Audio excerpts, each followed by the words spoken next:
Hello, my Bill 1000 Nation. How's everyone doing today? Hopefully, everyone's having a great day. If not, I hope it gets better from here. We are back with a new MrBallen video. This one's titled Psychic Arrested for Helping Police. Top 3 Strange but True. Now, the title of this might change. I've gone over this several times.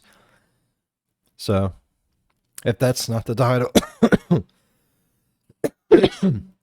If that's not the title of this story, whenever it comes out, I will still have it titled right in the description. So, all right.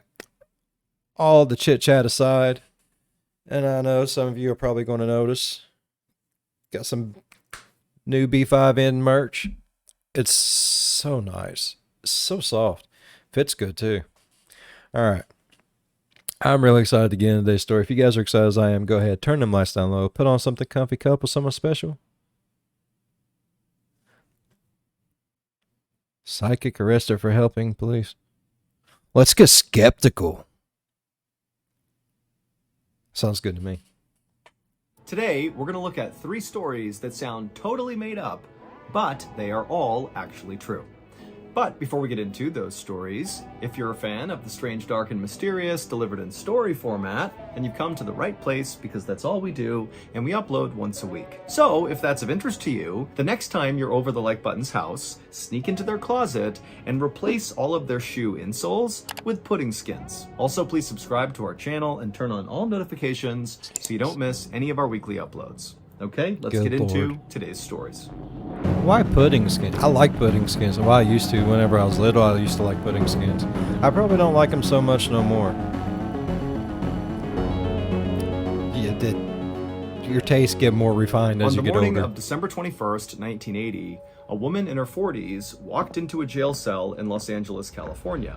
Now, in this jail cell already was another inmate. Her name was Etta Louise Smith. She was 32 years old, and at the time, she was laying on one of the benches inside of this cell. Etta had actually been in jail for 4 days leading up to this moment. The police were sure Etta had something to do with the savage murder of a nurse in the area, but they really didn't understand what role she had played. In fact, virtually everything about Etta was very confusing to police. And Etta herself was not really doing herself any favors because she wasn't really explaining how she had the information that she had. Now, Etta had already gone through a 10-hour-long interrogation, which led police nowhere. She had undergone a polygraph test, which didn't lead to any new answers. And she had also undergone a thorough...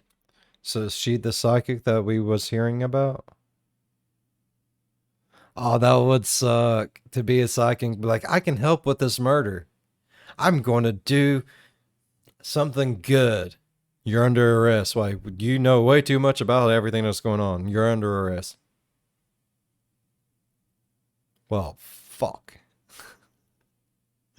Oh, shit. I bet that happens quite often whenever shit like that happens. And I also always wonder, whatever happens like at the end of scary movies, like the one person that actually lives that had to go through and kill all the bad guys and shit. When the police come in and start like seeing all the dead bodies everywhere, do they get in trouble? Strip search. She had been kept without food for 24 hours at one point. She had been left in this cold jail cell without shoes for 4 days. But she just wouldn't crack. She would not confess to playing a role in this murder. And so this was why police on this day had decided to go another route to get information out of Etta. Try to get an that informant. Woman in her 40s who had just walked into Etta's jail cell was pretending to be an inmate, but in reality, she was an undercover cop. And her job was to go into this jail cell, befriend Etta, win her trust, and see if maybe then Etta would begin revealing information about what she had done. And so after this undercover cop walked into the jail cell, the jailer shut the door behind them, closing in the undercover cop and Etta. And at this point, Etta was woken up by the noise and she sat up on her bench and she looked over at the undercover cop. And the cop, she was immediately struck by Etta's appearance. Etta did not look like a murderer. She was this little, slight, totally unthreatening person who really just looked like a suburban mom who maybe had a white-collar job. But the undercover cop also knew that appearing to be totally harmless was a great cover for being a murderer. Don't judge a book by its cover. Totally be an act. And also, to this Never judge a book by its cover. I mean, just because she looks innocent doesn't mean she is. The whole preacher's daughter situation, you know what I mean? undercover cop, it just seemed like Etta was way too calm and collected given her circumstances. She is effectively wanted for murder, and the police are putting so much pressure on her to get her to speak about it, and she's just laying down sleeping in her cell, making no big deal about it. But the undercover cop maintained a very neutral persona, and she sat That's down, great. and at some point she asked Etta, hey, what are you in here for? And Etta, she kind of just Some looked down and bullshit. smiled for a second. And then when she looked back up at the undercover cop, she said, you're never going to believe me. The undercover cop at this said, oh, come on, how bad could it be? Tell me what's going on here. Why are you in here? And it was at this point that Etta would say something that nearly caused the cop to break character. Because Etta, she would say, well, I'm pretty sure this is going to be a movie. Now, the undercover police officer tried to be as neutral as possible as she's hearing this, but in her mind, she's like, okay, well, I clearly just discovered Etta's motive for being involved in this murder. Etta wants to be famous. She wants this made into a movie where she's the star. At the same time this conversation was happening, in an office within the jailhouse, a police captain was listening in on the conversation between Etta and this undercover cop. And when he listened to Etta talk about wanting to turn her story into a movie, he just shook his head in disgust because Etta had just brought police to the location of the body of 31-year-old Melanie Uribe, a local nurse who was robbed and savagely beaten to death and then dumped in a canyon behind a bush. And now here Etta was talking. I'd be a little sitting there in disgust too, be like, oh, this motherfucker just killed this poor little girl. It's brutally murdered, and then she's talking about turning it into a movie. I'm pretty sure they mean like, her psychic abilities and, all the bullshit that went with it, not the murder part, but okay. About how she could get publicity around this terrible, horrible crime. It just did not sit right with the captain. And so as the captain was sitting there kind of watching this conversation transpire between the undercover cop and Etta, the captain was beginning to form a theory of what actually happened to Melanie Uribe and how Etta played a role in her murder. His theory went like this. 6 days earlier, the victim... Oh, I love it when people have theories. Let's prepare, because some theories get a little wild. You know what I mean? Like, I'm just saying, let's prepare ourselves.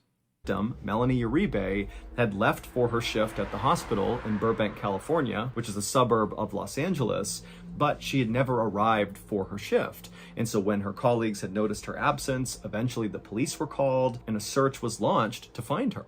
But after 48 hours, the police had not found Melanie, and there were no signs as to what happened to her. She had just vanished. And it was at that point, 2 days after Melanie had gone missing, that Etta just showed up at the police station and said she knew where Melanie was. And so the detective who was talking to Etta at the time when she came in and said this, he brought out a map and he said, okay, point to where she is. And Etta had immediately pointed to this area on the map called Lopez Canyon, which was about 25 miles away from Los Angeles. And she would tell the detective that, yeah, Melanie is somewhere right in there. When the detective asked Etta, how do you know this? I will say, though, man, that's sus as hell, bruh.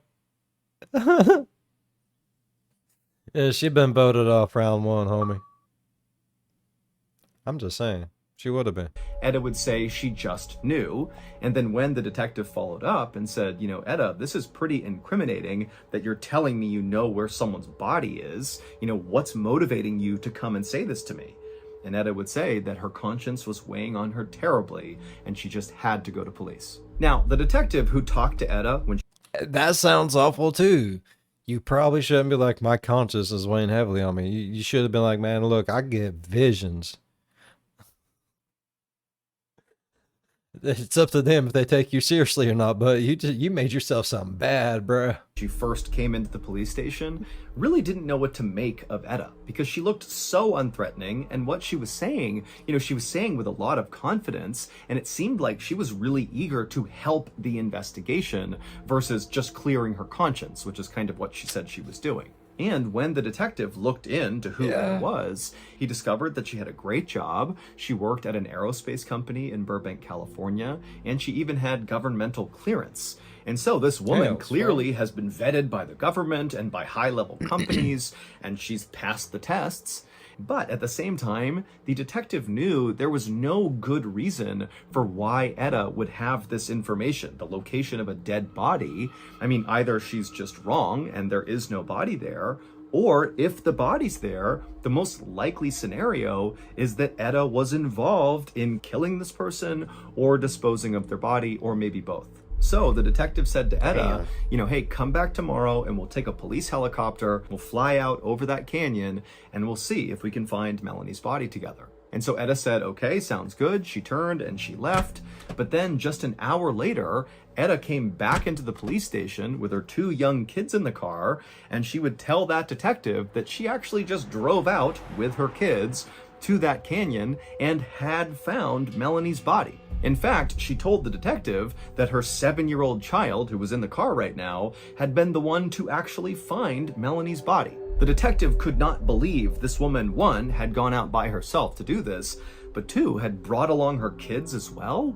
Like, what's going on with this person? But regardless of how weird this was, that's the weird, detective bro. immediately rounded up some backup, and with Etta's help, they went out to a particular spot in this canyon, and sure enough, when they got out there, I would have arrested her too. Like I'd be like, I'm sorry, ma'am. Look, I understand where you're coming from, but you gotta look where we're coming from. This looks sus as fuck. You're going to jail.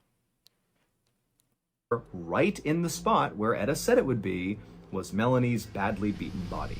And so it was at this point that the police captain had grabbed Etta and said, "You're under arrest. I'm putting you in a cell because there's no way you could have known about this unless you were somehow involved." The captain thought by putting Etta in jail for a couple of days, she'd get scared and start talking. But 4 days had gone by and Etta had not cracked. She had not given up anything beyond telling the undercover police officer that she thought her story that was kind of still developing would likely be turned into a movie. And so the captain really didn't know what to do because at this point, Etta had not actually committed a crime. It was not a crime to find a dead person's body and report it to the police. Nope. And there was no evidence that actually tied Etta to the murder. All the police had was the fact that Etta came to them and told them that she knew where the body was, and then they actually found the body. But that's all they had.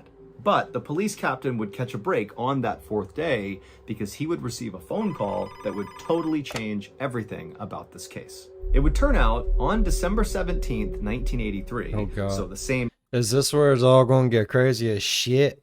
Oh, yeah. day that Etta would go into the police station to report that she knew where Melanie Uribe's body was.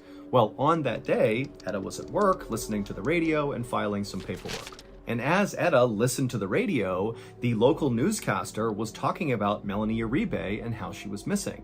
And the newscaster talked about how police had found her truck and it was parked on this dead-end street, and that police were searching nearby residences to see if maybe they knew what happened to Melanie. But as of right now, there really was no new leads. They did not know where Melanie was. And it was right around this point that Etta's listening to the news about Melanie that Etta heard a voice in the room she was in.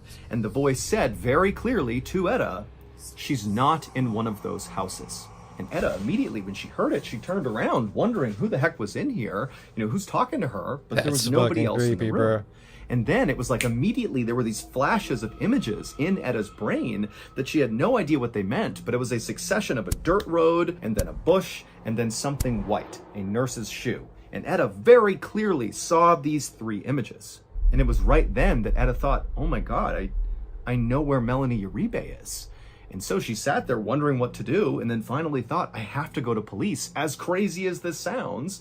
And so she hopped in the car and she drove to the police station and she said, I don't know how, but I do know Melanie Uribe is right there in that canyon.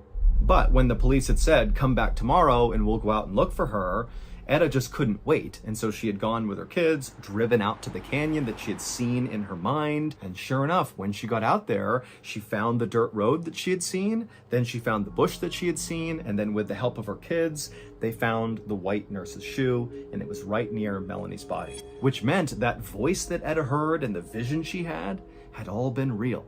The phone call that the police captain received on the 4th day that Etta was sitting in jail. What the fuck? I mean, I don't know how many people out there believe in psychics and empaths and the ability to foresee shit. I don't know how many of you are all out there. I don't know. But I mean, guardian angel, psychic ability, the lady herself, maybe a family or loved one that had passed away.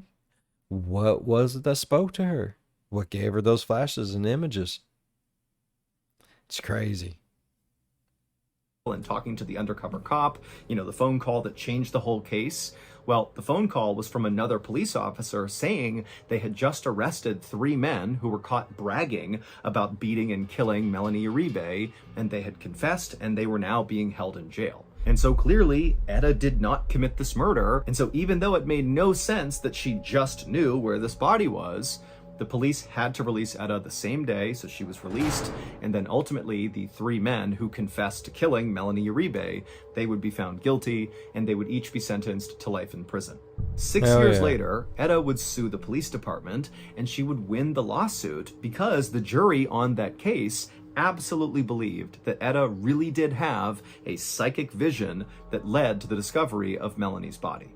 Etta would never go on to make a movie about her story, and in fact, when she was asked later on about why she said that during her conversations with that undercover cop, Etta would clarify that she didn't say that she wanted to make a movie, but rather she said to the undercover cop something to the effect of, it feels like I'm living out a bad movie. And so that was kind of misconstrued by police into her saying, I want to make a movie about this. She didn't and has never made a movie and in no way has sought out any fame or recognition for what happened.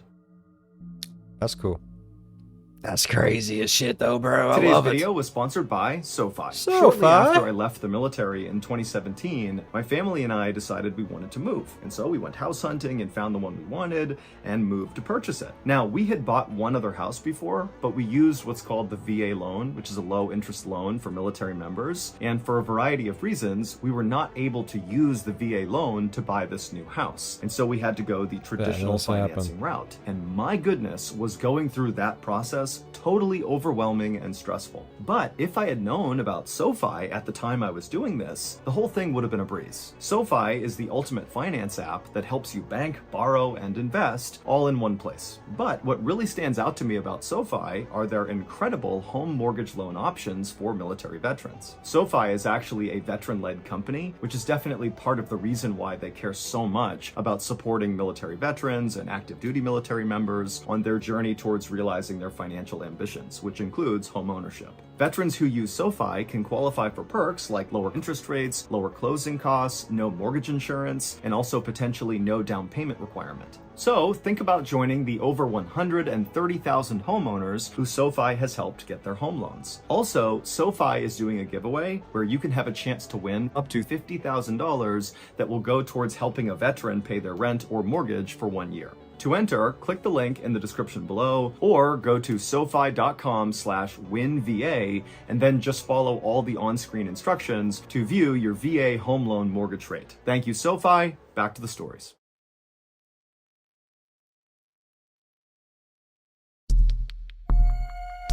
Two-faced. On the night of November 7th, 1860, a 51-year-old American politician walked inside of his modest 2-story home in Springfield, Illinois. This politician was totally exhausted, but real photo of the politician's house. That looked like a beautiful house. He was also really happy because in his hand he had a telegram that confirmed he had won an election that he had worked so hard for and he wasn't sure he was going to get. And so earlier that night, this politician had been out basically partying and celebrating this huge victory, but now he was totally beat and ready for bed. Once the politician was inside his house, he picked up an oil lamp to light the way, and he walked through his house to his study, where he put the lamp down on his desk. He put the telegram. Where are we, back in 1804? Saying he had won this election next to the lamp, and then the politician just collapsed into his sofa to fall asleep. But before he closed his eyes, this politician looked over at a mirror on the wall, and what he saw in the mirror made him gasp, and he sat upright and looked at it like he couldn't believe what he was seeing. In this mirror, this politician was seeing his own face, reflected as it should be, but then next to it was another face, and it was not his. It kind of looked like him, but it actually looked more like a corpse, like a dead person was looking out at him from this mirror. And so the politician, he stood up and began walking over to the mirror to get a closer look, but as he got closer, the dead person's face disappeared, and all was left was his own reflection. And so he's like, okay, I must have been dreaming that, that can't have been real. And so feeling very unsettled, this politician just went back over to the couch and he laid back down thinking, okay, just forget about that, go to sleep. But again, he glanced over at the mirror, and now that he was laying down again, he saw the two faces again, his own and this dead person's face. And at this point, he stood up and rushed out of the room into his bedroom where his wife was. Now, his wife was a very devoted spiritualist, and so the politician thought maybe he could tell her about what he saw in the mirror, and she could interpret it and tell him what it meant. And so he sat down and he told his wife about what he had just seen, and she would sit there for a minute pondering what her husband had just said, and then her expression on her face just totally changed. She went from intrigued to very upset, and in a quivering voice, she would tell her husband that what this meant was he would serve honorably in the office that he had just been elected to for one term, he would get reelected, but he would not survive the second term. Now, when the politician heard this, he immediately rejected it. And he said to his wife, there's no way that's true. I probably didn't even see a face in the mirror. I'm probably just so tired, I imagined what I saw. So let's just forget about it.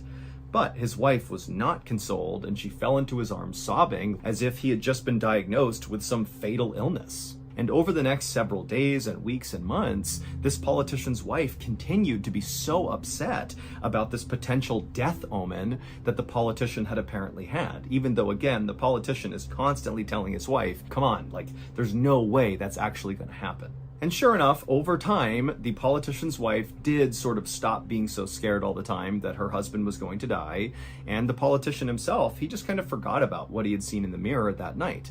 And so he would go on to serve his first term in this elected office. He would be reelected for a second term. And then during his second term, on April 14th, 1865, this politician and his wife were out at a play in Washington, D.C. And during the last act of the play, a man named John Wilkes Booth famously snuck up behind Abraham Lincoln, who was this elected politician. He was the president of the United States in his second term. And John Wilkes Booth shot Abraham Lincoln in the back of the head, killing him. And so Abraham Lincoln would indeed not survive his second term, just like the mirror death omen had predicted. That's fucking crazy. That's crazy. You should have listened to this old lady, bro. On April 1st, 1984, a 28-year-old man named James Sevigny opened his eyes and looked down and saw his whole body was covered in snow, and a lot of that snow had turned red from what looked like blood. James tried to take a breath in, but as soon as he did, his chest exploded in pain. Then James began moving his tongue around in his mouth, and he realized there was this weird substance in his mouth, and there were all these sharp objects in his mouth. And so when he spit, he realized what it was. It was blood and shattered teeth. James began to panic and tried to lift up one of his arms, but it wouldn't move. And then when he tried to move his other arm, it did move, but that little movement hurt so bad he began crying in pain. So James is dealing with this blinding full body pain that he has no idea what it came from. He's looking around and he can barely understand where he is or what happened. But then James looked up kind of right behind him and he saw this enormous snow-covered mountain. Now, James had no idea what mountain this was, but in his head, he thought, I must have attempted to climb that mountain. James was a self-described climbing bum, which really just meant he lived out of his car most of the time and traveled all around the world, seeking out the most dangerous mountains in the world. I mean, honestly. And so as James he could have a was racking YouTube his career. brain, trying to remember He could have a YouTube career. Real easy. what happened, suddenly it all just came flooding back. He remembered he was here in the Canadian Rockies with his best friend, Richard Whitmore, and the two of them had attempted to climb this particular mountain. It was an 11,000 foot tall mountain called Mount Deltaform. And James remembered that as they were making their way up this mountain, they were hit by an avalanche. Now, James didn't really remember what happened once the avalanche hit them, bro. but it would turn out he had fallen along with his friend Richard about 140 stories as this avalanche carried them down the mountain. For reference, that's taller than the Empire State Building. So this is a massive fall. And so as James is remembering that avalanche, he began looking around frantically for his friend, Richard, hoping that maybe he was okay and nearby, and they could work together to get out of this situation. And sure enough, at some point, James looked over and he saw there was a crumpled figure kind of lying in the snow that obviously was another person. And so James instinctively tried to sit up to go over to his friend, but as soon as he attempted to do that, he felt the blinding pain in his body. I mean, he is totally wrecked here, and he couldn't stand up. But James really wanted to go see his friend, so he kind of rolled over, and through the pain, using his one good arm, he crawled his way over to Richard. And for a second, he thought maybe his friend was alive, that he too had survived this epic fall. He was dead, wasn't But he? as he looked down at Richard, he could see his chest was not moving, and his neck was twisted really badly, and so was his back. And so James knew his friend, Richard, was dead. And so James just collapsed into the snow, feeling unbelievable anguish and sadness and fear. I mean, this is the only other person out here. They are nowhere near civilization, and it's going to be at least 4 days before anybody even notices that they aren't back yet, because that was when James and Richard were supposed to be home. And now James is thinking, like, I can't even stand up. I can barely breathe. I'm so badly hurt. What am I going to do? And pretty quickly, James adopted the mindset of, unfortunately, you're gonna die here. And this was something James had always thought would happen to him eventually, that a mountain would end up killing him. And here he was realizing that, yep. His dream came true. I mean, you gotta know, I'm sure he knows that's probably how it's gonna be. That's what he lived for. He's probably more than happy to die doing what he loves, but that's a shit way to go. That's exactly what's about to happen. Beautiful view though, probably. I'm gonna die out here. And so James just kind of lay there, resigned to his fate, literally waiting to die.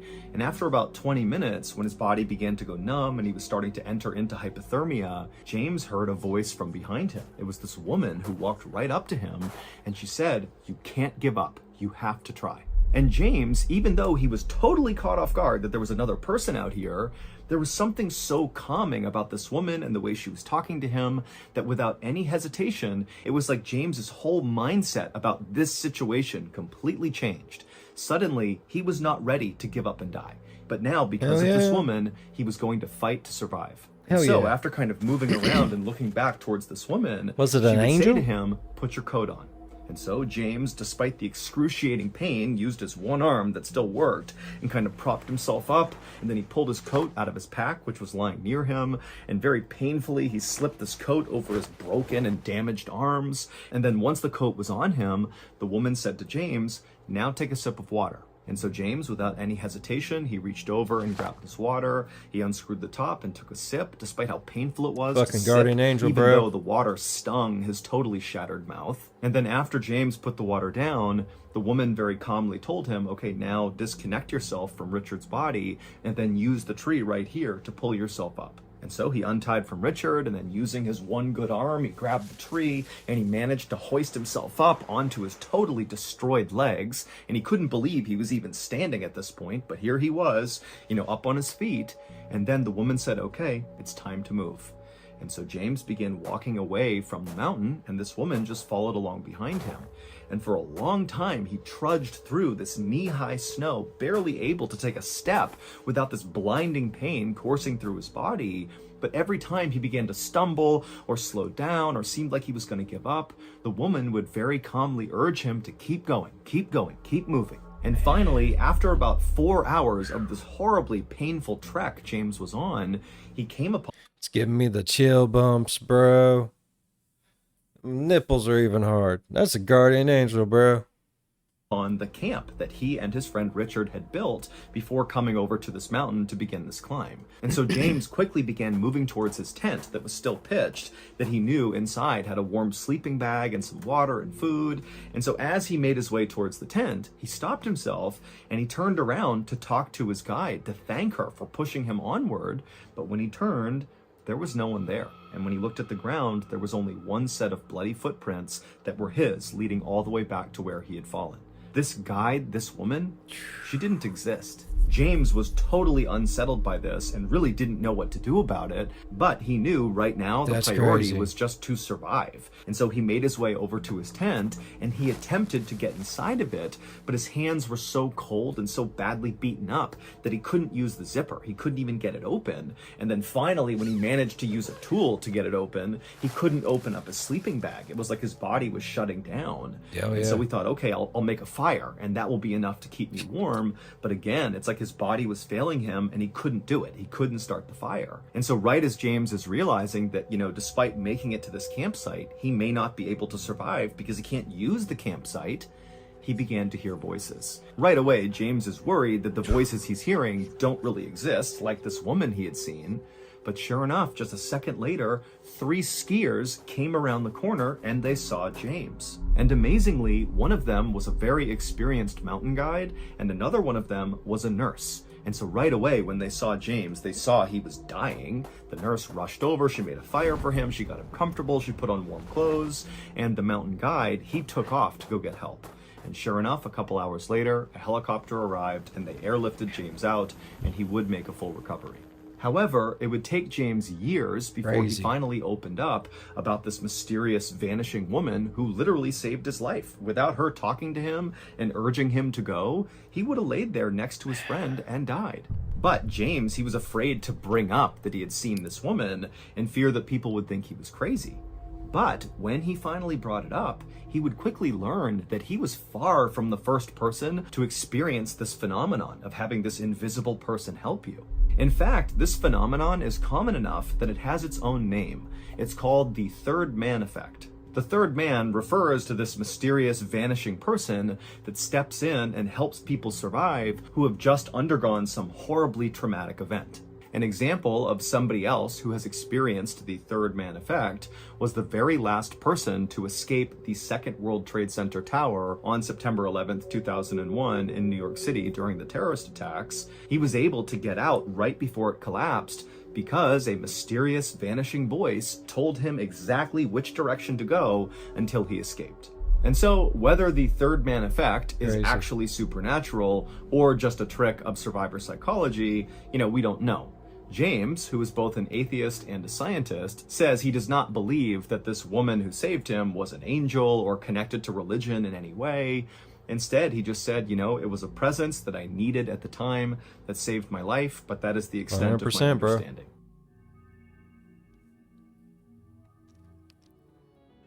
There are many totally terrifying stories that have come from Native American folklore, but none are quite as unsettling as the story of the Wendigo. According to the Ojibwe people, the Wendigo is this huge 12-foot tall, slightly emaciated, gray-looking humanoid creature that's constantly roaming the earth searching for food because it's always hungry. And what does it eat?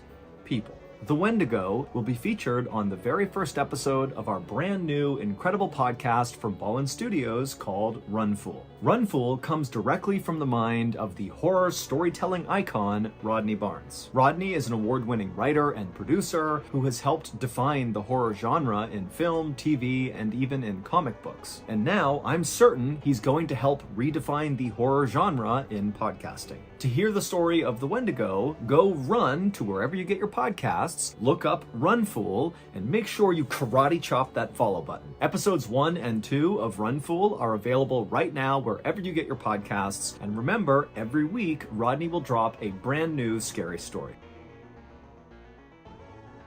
So that's going to do it. If you enjoyed today's stories, be sure to check out our podcast called the MrBallen. You can call whatever you want a special power that was there whenever you need it, his subconscious taking over, guardian angel. It don't matter what you call it. It saved his life, by God. Thank baby Jesus for that, bro. Or whoever, whatever, whenever. It don't matter. I don't care. Just be thankful. Oh man, I really enjoyed the 3 stories. I do. They're so fun. It's crazy as shit. I knew it was going to be Abraham Lincoln, though. I like Abraham Lincoln. He was a cool motherfucker. I like this hat. All right. I really enjoyed today's video. If y'all enjoyed today's video as much as I did, please go down there and hit that thumbs up. While you're down there going over, hit that subscribe button. Become part of the Build for 1,000 Nation. We do some crazy shit here, bro. If you want to know when that crazy shit happens, ding that bell. It'll let you know whenever I'm doing a premiere. You can jump on. We can have a live chat with each other. I enjoy talking to y'all. And if you want, go deep down in the description. I buried underneath everything else down there because, why not? Link to the store. You can get some amazing merch. I just dropped some new shit just the other day. Go down there, check it out. Look, it's amazing. It's some of the best merch out there, bro. I'm just letting you know. You don't believe me? Go to the store, figure it out for yourself. As always, be good to one another. I'll see you in the next one. Bye-bye.